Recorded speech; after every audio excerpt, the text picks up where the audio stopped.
All right, everyone, welcome. As Nancy mentioned, my name is Peter. I am an instructor here at Miller, and thank you all for letting me join.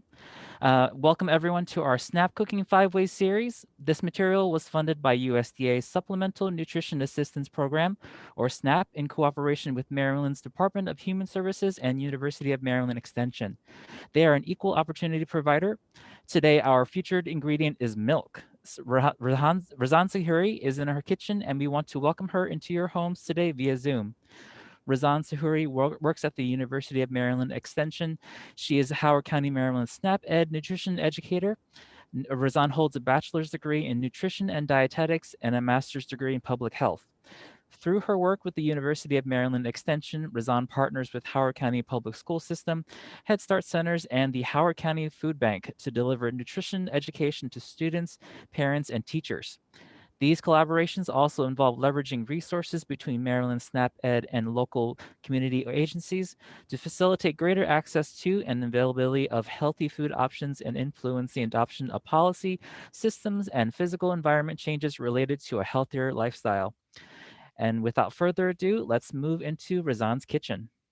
Hello. Thank you, everyone, for joining me. I'm so excited to be here. All right. So, today, just like with all our sessions, we're going to briefly talk about the health benefits of our featured ingredient, which is milk, the different types of milk that you might find at a grocery store or a food bank or a food assistance site, and then 5 different ways to use milk. And then we're going to end up with 3 different cooking demonstrations. Hopefully, they're very easy and quick, something to inspire you to use more milk in your days. With that, let's get started.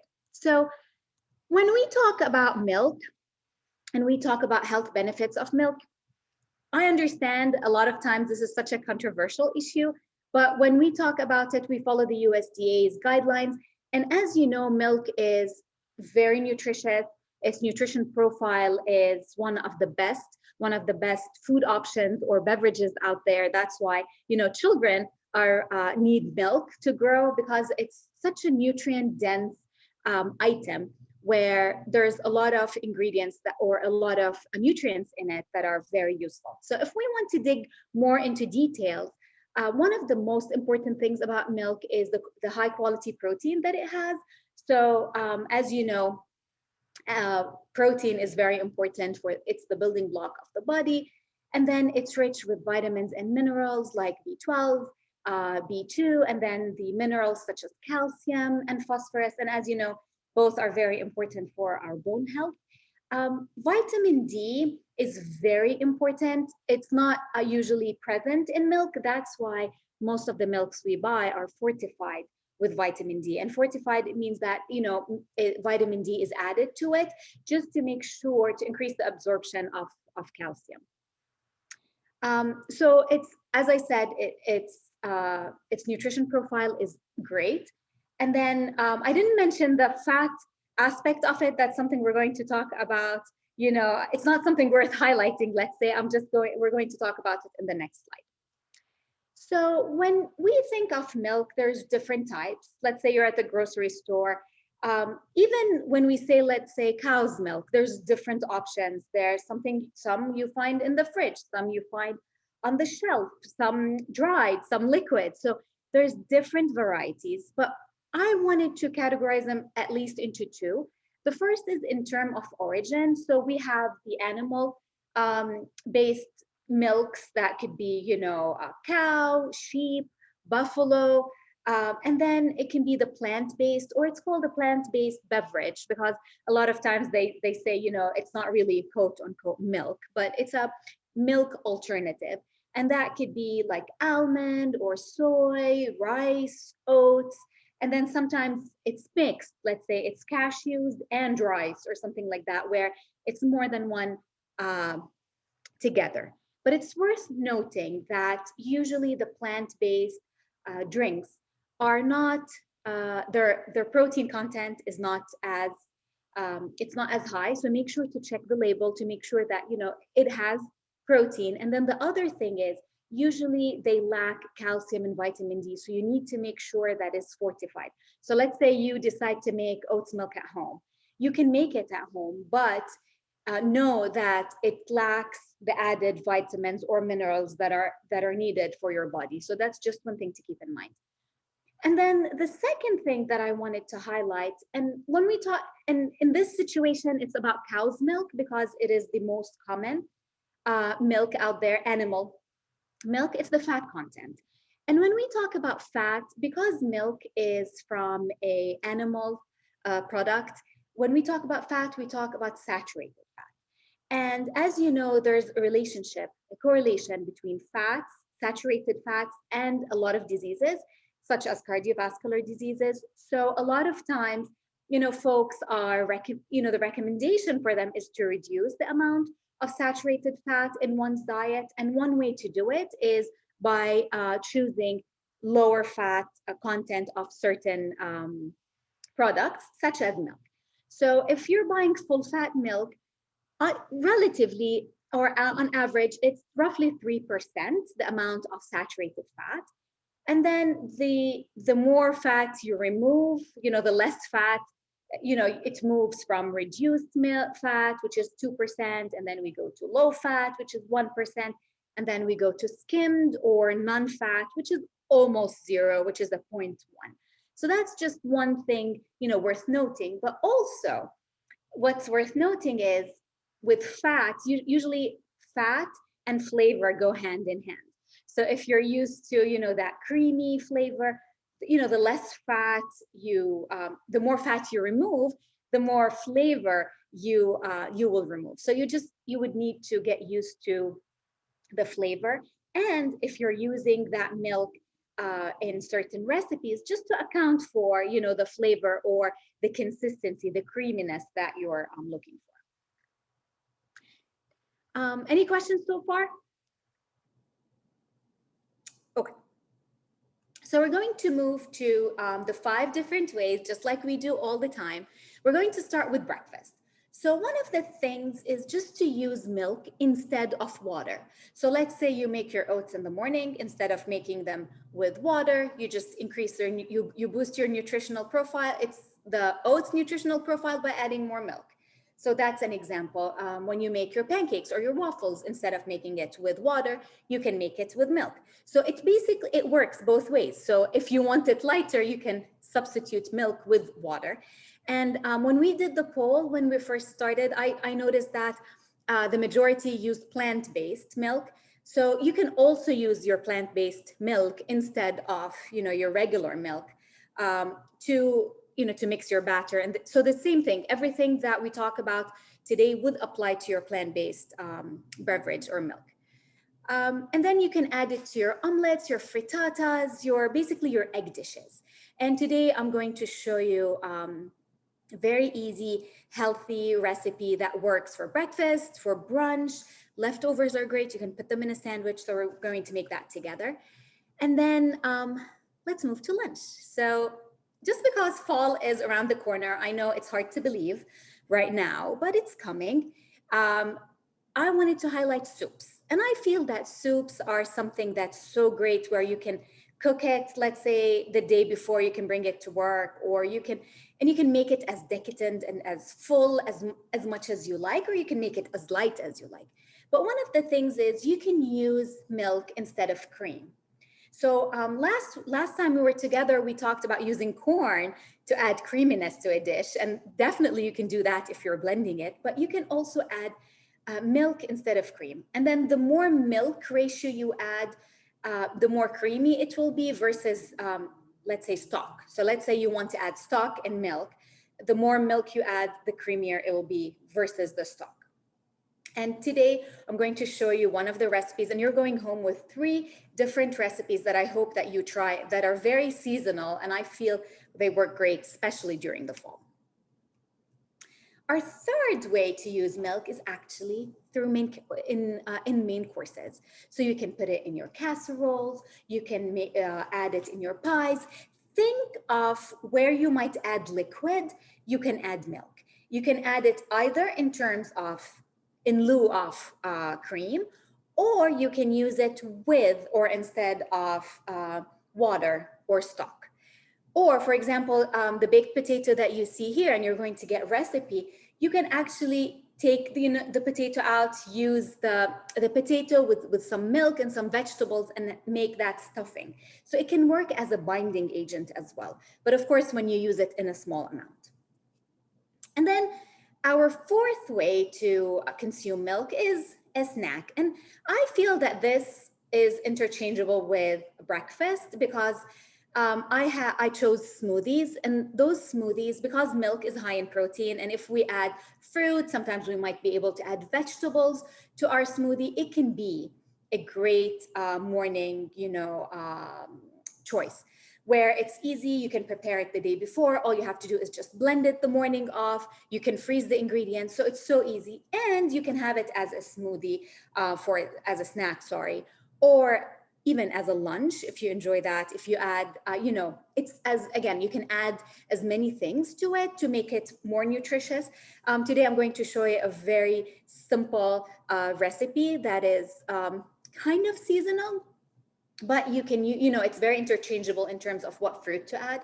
And then you can use milk with baking. So let's say you're making muffins or breads, like a zucchini bread. Right now there's a lot of zucchinis, so I don't know if any of you is into zucchini bread. So you can add into breads or into muffins. Again, instead of your water, you can use milk. And then finally, dessert. And I'm not going to spend a lot of time here because one of the easy things you can do with milk is turn it into ice cream. And you're going to go home with a simple, super easy recipe for kiddos to try at home, where it's called ice cream in a bag, where they can actually turn milk into vanilla ice cream with a little bit of shaking. So it's a fun activity to do.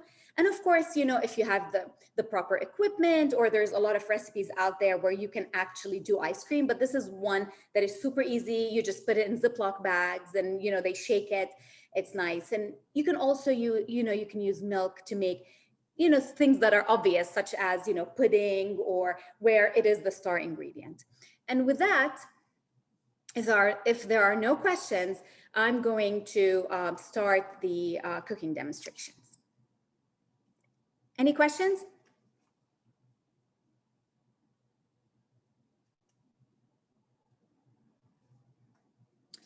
All right. Can you see my kitchen?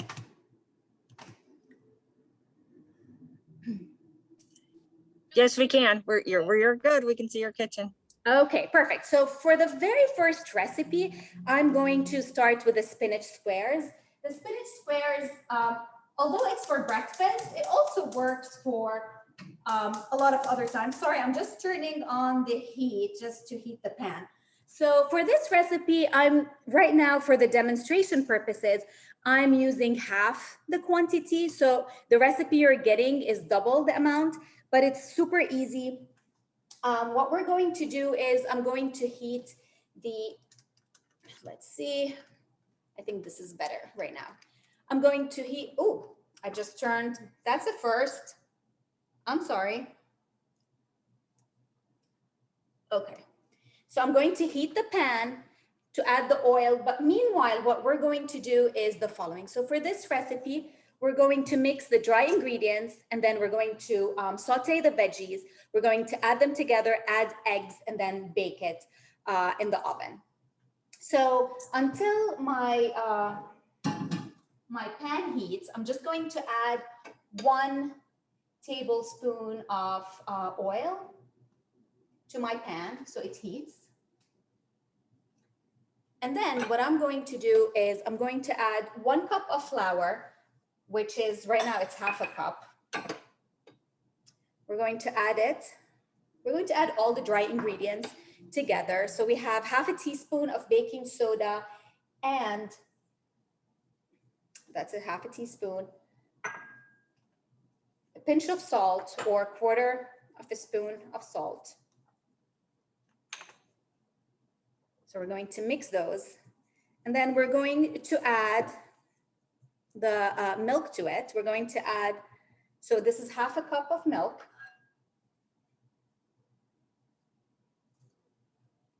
We're going to mix them together. And it might become a little bit clumpy, and that's fine.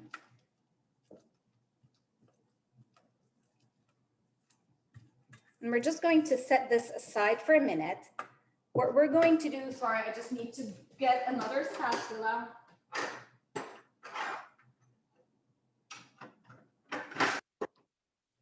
Okay, so what we're going to do is you get half an onion chopped, and you're going to add it to the pan.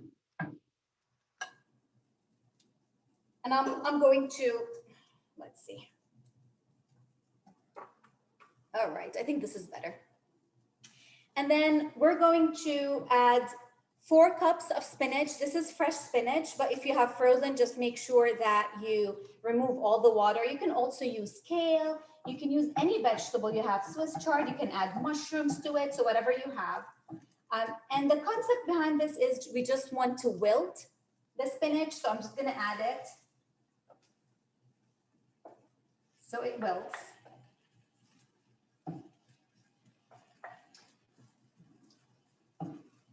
The original recipe asked for 8 cups, so this is half of it, which is 4. And I feel spinach is a joke. It looks like a lot, and then it's nothing.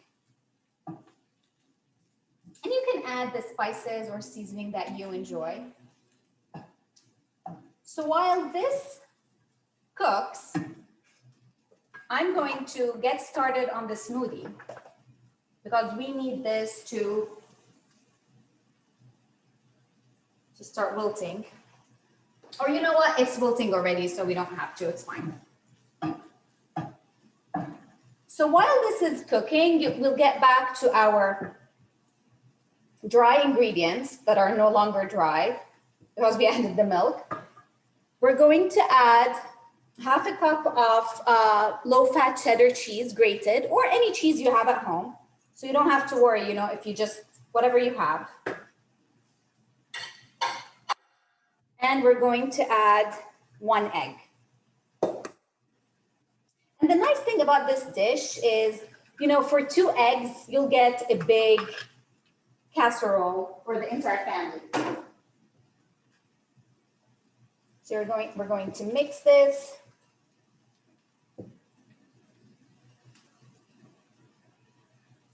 And then we're going to put it in a baking dish. So for the baking dish, it's if you have oil spray, you can spray it. I don't. So what I did was I just put some oil and I'm going to wipe it. So an easy way to do it is just add, you know, just put some oil and wipe it.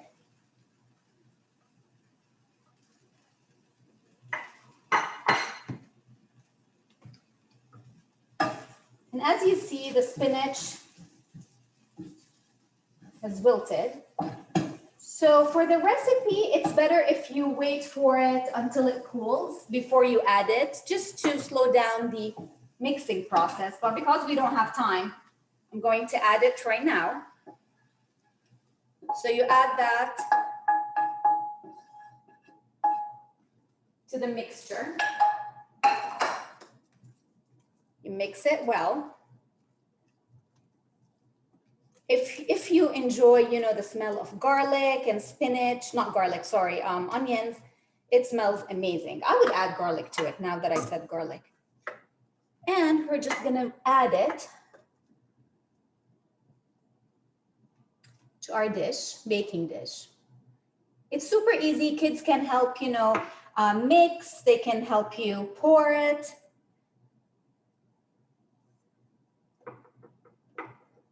Right. And then you preheat your oven for 350 Celsius, 350 Fahrenheit, and you just put it in the oven for half an hour or until it's browns, but usually it's around half an hour. And this is how it will look like after it's done. So I made that before class today. I'm going to show you how it looks like. So it's the consistency because of the baking powder is like cake. So it's so easy. You can cut it into squares and then you can.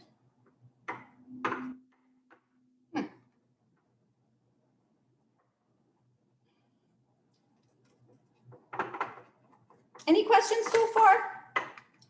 So I just wanted to show you. So you can have this for brunch, you know, serve it with a side salad. It's so easy, so versatile. For our second recipe, all right, I'm going to make the soup, which is the cheese and corn chowder. And I'm going to use the stove for this as well.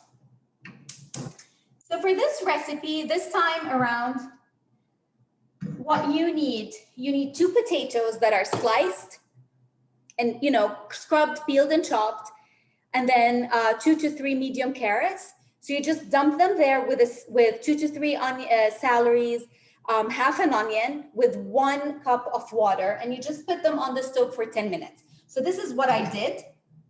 I just, you know, prepped that ahead of time. So I added the water. I added so all these vegetables are kind of cooked or most likely cooked. So what we're going to do now, we're going to add the corn to it. So you're going to add 1 can of cream style corn. So I just used whatever I found in the grocery store. So this is the creamed one. So, you know, after your 10 minutes are done, you just add the corn to it. I don't know if you can see inside the pot, but I'll bring it closer once I'm done. So you can add your corn, and you're getting those recipes. And then you can add some pepper. And this is fresh pepper that I grind once a week. And if you like, yes, go ahead. Razan, can you give us the name of the recipes, the 2 so far? Yes, so the first one we did was called the Spinach Squares. This one is the cheese and corn chowder. And then we're going to do the strawberry smoothie afterwards. So we should wait for 5 minutes, extra 5 minutes until the vegetables are cooked. But again, because we're tight on time, what we're going to do is we're going to add milk, and that's 1.5 cups of milk. You know, your choice of milk, non-fat is, you know, because we're trying to, if you're trying to watch your fat content. So this is 1.5 cups of milk. So you're gonna add it, and then we're going to add 1/2 cup of low-fat cheddar cheese. And that's one of the things, let's say you buy the shredded cheese and you don't know what to do with it. So we use part of it for breakfast. We're using the other part, for example, for lunch. So we're gonna add that.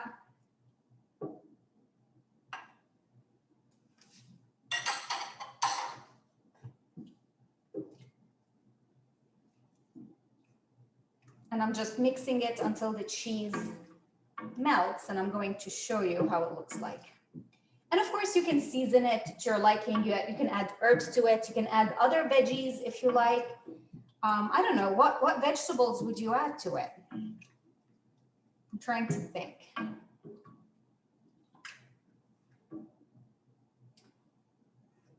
So this is how it would look like. Can you see it?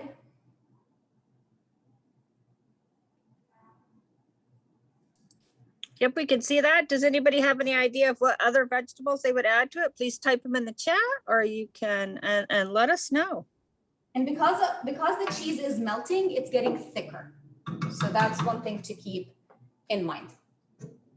And now for our finale, which is a super easy recipe, which is the strawberry smoothie. So you're going to get a blender. And with that blender, you're going to add 1 cup of frozen strawberries. And if you have fresh, you can use fresh. The nice thing about frozen is just the consistency. But if, you know, you can put your fresh in the freezer just a little bit. Again, just to give it that ice cold flavor. And then we're adding 1 cup frozen sliced peaches, you know, especially that they're still in season.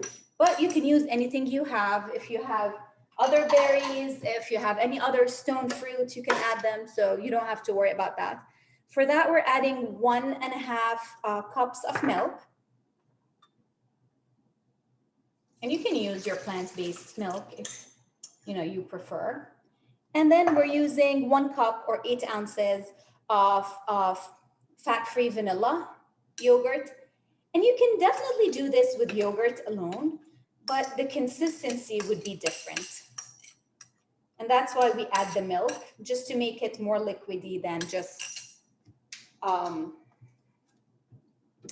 I'm just gonna go, I'm going to mute myself for 30 seconds, use the blender, and I'll be right back. And I'm going to be posting the links to the recipes in the chat for everybody. And I give you a little preview of the classes to come in the fall.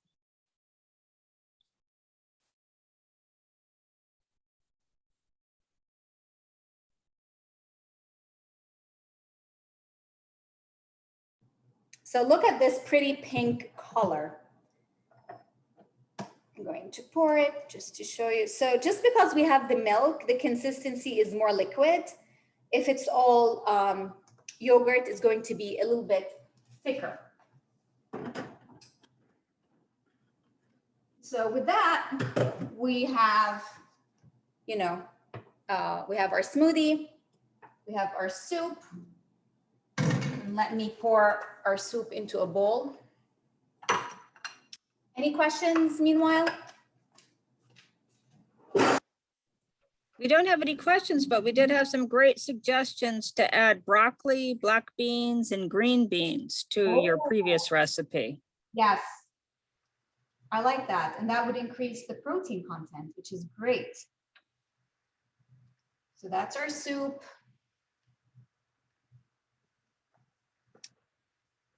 Our milk, our smoothie. I'm trying to put them all in the same frame. And then finally, let me grab a small plate.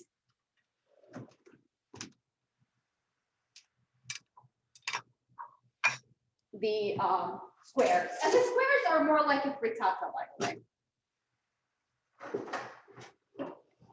And as I mentioned before, you can add any vegetables you like to it. And you can prep it ahead of time, which is also nice. And for brunch, you can serve it with salad, or even you can take it for lunch or work. That works. Okay, oops. All right. So just a quick recap. These are the squares, as you can see on the side, our soup, and our smoothie. All right. Was it surprising to anyone, you know, to use milk in cooking just instead of cream? Just think of it as, you know, a great substitute. It's lower in fat. Yes, it might affect the creaminess. So if it's the consistency that you're worried about, you can incorporate other things like, for example, cornstarch or things just to make it thicker. But usually, you know, it's a great alternative. It might alter the flavor a little bit just because of its fat content. It has less fat than cream, especially if you're going with a low fat or skim. But it's a great, you know, alternative to consider, at least, you know, during most of the times, and save the cream for special occasions.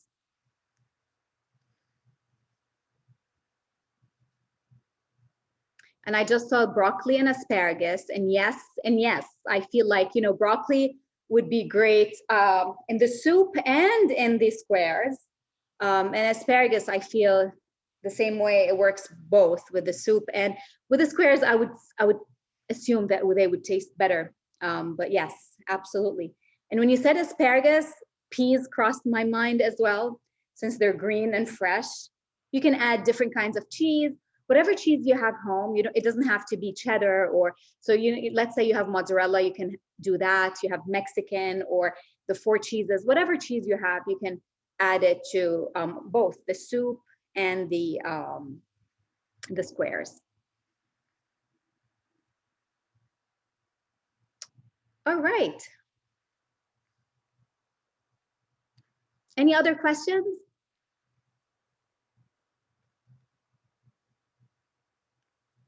I just had a quick look at the poll, and it looks like most folks would like the class to be at 2 p.m. If anybody would like it, so we just asked for people that joined later. We asked when. Oh, perfect. Thank you, Nancy. So if anybody would like to add their input, because we're preparing for our fall series. Yep, you can type that in the chat. And if you have any questions for Razan or anything that you would like her to include in an upcoming class, please feel free to type it in the chat now. We'd love to hear from you. Yes. And you're going home with a flyer on what to do with milk and the list of recipes, the ones I showed you, and some more. I'm also going to put in an upcoming class that we have on August 23rd about family meal times. And Razan can share a little bit about what she has coming up planned for the fall for us. Oh, yes. So basically what we're going to do, we're going to start the season with what's in season during the fall, some recipes that you can do with those produce that are available, especially if you go to the farmers market. So we're going to start with market to mealtime fall. That's what it's called. And then in October, we're going to do healthy celebrations. So we're going to find some tricks and treats from my kitchen, things that are still kids friendly, but less sugary. And then in November, we are going to talk about healthy celebrations, just to get ready, or Thanksgiving. Since it's Thanksgiving month, we're going to do it early in the month, so you'll have time to prep. So just to show you some recipes that are quick and on the healthier side. And then in December, we're going to talk about market to mealtime again. So what's in season, but we're going to talk about winter. And although we might not have a lot of fresh produce on hand at the farmers market, we know that there are other alternatives. So I'm going to highlight those alternatives and then provide some recipes for it. So those are our 4 sessions coming up. Hopefully, we're still trying to find a date, and that's why we asked you guys when is the best time. So stay tuned, check the library's calendar regularly. And then I just saw that my email popped up. So thank you. If you have any questions, or if you try any of the recipes and you'd like to share, please, I'd love to hear back from you. Snap a picture, share it with me, tell me what you liked, what worked, or even what didn't work and what you changed to it. So I'd love to hear from you. Thank you. Razan, we do have another question. I'd like to drink milk before going to bed, but I need to brush my teeth again after milk. I believe that milk has sugar in it. Is that correct? It is correct. So the sugar that is found in milk is lactose, and that's what a lot of people are intolerant to. So it is a sugar. So you're right. If you want to watch out for cavities, you have to brush your teeth. With that said, it doesn't mean that yogurt doesn't have any sugar and it's okay to eat yogurt before bed. Although I once saw a study that if you consume cheese and sleep, the cheese would coat your teeth in a way, but the recommendation is to brush your teeth no matter what you eat, even if it does not have sugar, because bacteria other than, thrives with other than sugars as well.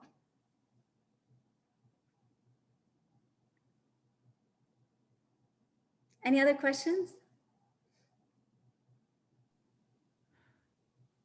All right. Well, I certainly learned a lot, and I'm glad I just ate lunch because otherwise I would be starving right now. We're all looking forward to your upcoming classes, Razan. So thank you for being here with us. And thank you to my colleagues, Nancy and Piali, for having me, letting me join. Um, we will see everyone again in the next class. Have a good afternoon. Thank you. Bye.